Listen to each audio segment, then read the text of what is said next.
नमस्कार दोस्तों। आज हम आपके लिए फिर से करंट अफेयर्स के कुछ महत्वपूर्ण बिंदु लेके आए हैं। तो हम चलते हैं सबसे पहले अपने पॉइंट पर। हमारा पहला टॉपिक है प्रधानमंत्री फसल बीमा योजना। ये प्रधानमंत्री फसल बीमा योजना अभी हाल ही में चर्चा में आई है। उसका एक कारण ये है कि महाराष्ट्र सरकार ने कुछ ऐसे संकेत दिए हैं कि वो इस योजना से बाहर निकल सकते हैं। मतलब महाराष्ट्र सरकार इस योजना को लागू ना करे, कुछ ऐसी संभावना बन रही है। तो सिर्फ महाराष्ट्र सरकार की ही बात नहीं करेंगे, महाराष्ट्र से पहले कुछ और राज्य हैं जो इस योजना से बाहर हो चुके हैं, जैसे कि आंध्र प्रदेश है, तेलंगाना है, झारखंड है, बिहार, गुजरात, पंजाब और पश्चिम बंगाल। ये कुछ ऐसे राज्य हैं जो प्रधानमंत्री फसल बीमा योजना से बाहर निकल चुके हैं। और अभी हाल ही में महाराष्ट्र ने भी कुछ ऐसे संकेत दिए हैं कि वो भी इस योजना से बाहर निकल जाए। अब अगर इस प्रधानमंत्री फसल बीमा योजना के बारे में कुछ समझने का प्रयास करें तो ये पहली बात एक केंद्र प्रायोजित योजना है, सेंट्रल स्पॉन्सर्ड स्कीम है। और इसकी शुरुआत 2016 में की गई थी। ये पिछली बार जो है शायद समीक्षा अधिकारी के प्रश्न में पूछा गया था कि इसकी जो है शुरुआत कब की गई थी। इसकी शुरुआत 2016 में की गई थी। और इसका उद्देश्य जो है क्या होता है कि फसल के खराब होने पर बीमा कवर उपलब्ध कराना, ताकि जो किसान होते हैं उनको कुछ सुविधा हो सके अगर उनकी फसल खराब होती है। तो इसकी शुरुआत की गई 2016 में। ये एक केंद्र प्रायोजित योजना है। चलते हैं आगे। अगला हमारा है इस्लामिक सहयोग संगठन, organisation of Islamic cooperation, OIC। ये OIC एक संगठन है, ये अभी चर्चा में आया है।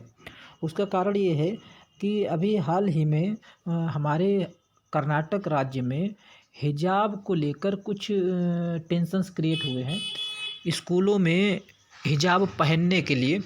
और कुछ छात्राएं पहुंची थी हिजाब पहनकर स्कूल, तो उनको स्कूल में एंट्री नहीं दी गई। कहा गया कि आप ड्रेस कोड को फॉलो करिए। तो ये मामला अभी कोर्ट में विचाराधीन है। लेकिन इसी दौरान जो OIC है, organisation of Islamic cooperation, Islamic सहयोग संगठन, इसने एक टिप्पणी की हिजाब को लेकर और भारत ने इसकी जो है आलोचना की है। तो समझेंगे ऑर्गेनाइजेशन ऑफ इस्लामिक कोऑपरेशन के बारे में। ये जो संगठन है organisation of Islamic cooperation, OIC, इसका गठन 1969 में किया गया, 1969 में किया गया। और कहाँ किया गया? तो वो किया गया मोरक्को के रवात शहर में। मोरक्को में एक शहर है रवात, यहाँ इसका गठन किया गया। और अगर इसकी सदस्य संख्या की बात करें तो इसमें कुल 57 सदस्य देश हैं। ठीक, कुल 57 इसमें सदस्य देश हैं। और इसमें 30 संस्थापक सदस्य हैं। कुल 57 सदस्य देश हैं जिसमें 30 सदस्य संस्थापक हैं। और इसका मुख्यालय सऊदी अरब के जेद्दा में है। सऊदी अरब के जेद्दा में इसका मुख्यालय है। भारत की बात करें तो भारत इसका सदस्य नहीं है। भारत इसका सदस्य नहीं है। लेकिन 2019 में जो विदेश मंत्रियों की मीटिंग हुई थी उसमें भारत गेस्ट ऑफ ऑनर के रूप में इसमें शामिल हुआ था। चलते हैं अगले बिंदु पर। ठीक है, डिफेंस एक्सपो 2022। ये जो डिफेंस एक्सपो 2022 है, तो पहली बात ये आयोजन कहाँ किया जाएगा? इस डिफेंस एक्सपो 2022 का आयोजन गुजरात के गांधीनगर में किया जाएगा। और कब किया जाएगा? 10 मार्च से 13 मार्च 2022 तक। डिफेंस एक्सपो 2022 का आयोजन 10 मार्च से 13 मार्च 2022 के बीच गुजरात के गांधीनगर में किया जाएगा।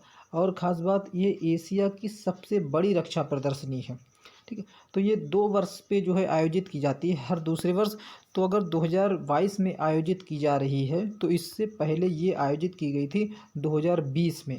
और 2020 में इसका आयोजन किया गया था लखनऊ में। इसकी शुरुआत सबसे पहले 2014 में हुई थी और 2014 में दिल्ली में इसका आयोजन किया गया था। और ये एक 2 वर्षीय आयोजन है, हर दूसरे वर्ष इसका आयोजन किया जाता है। चलते हैं अगले पॉइंट पर। देखिए, अगला हमारा पॉइंट है तुर्की को लेकर। अभी हुआ ये है कि तुर्की के राष्ट्रपति जिनका नाम है रेसेप तैयप एर्दोगन, तुर्की के राष्ट्रपति का नाम है रेसेप तैयप एर्दोगन, इन्होंने किया ये है कि तुर्की का नाम बदलकर तुर्कीये करने का निर्णय लिया है। ठीक, तुर्की का नाम बदलकर तुर्कीये करने का इन्होंने निर्णय लिया है। तो क्वेश्चन आपसे आएगा कि किस देश ने अपना नाम बदलकर जो है बदलने का निर्णय लिया है, तो वो हो जाएगा तुर्की।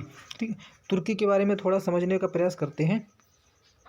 जो तुर्की है, इस तुर्की की राजधानी है अंकारा।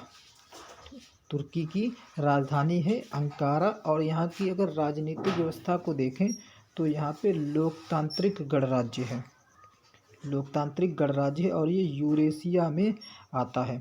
इसका जो एशियाई भाग है, यानी कि यूरेशिया कहने का मतलब है इसका थोड़ा हिस्सा यूरोप में आता है, थोड़ा हिस्सा एशिया में आता है, और इसका जो एशियाई भाग है इसको एनातोलिया का पठार बोलते हैं, एनातोलिया।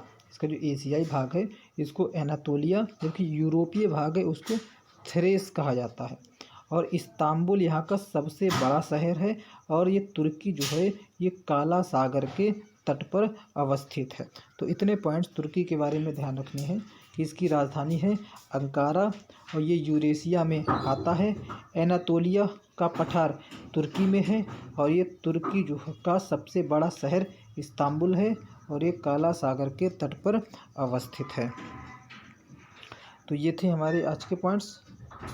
मिलते हैं अगली बार फिर से दोबारा। तब तक के लिए धन्यवाद।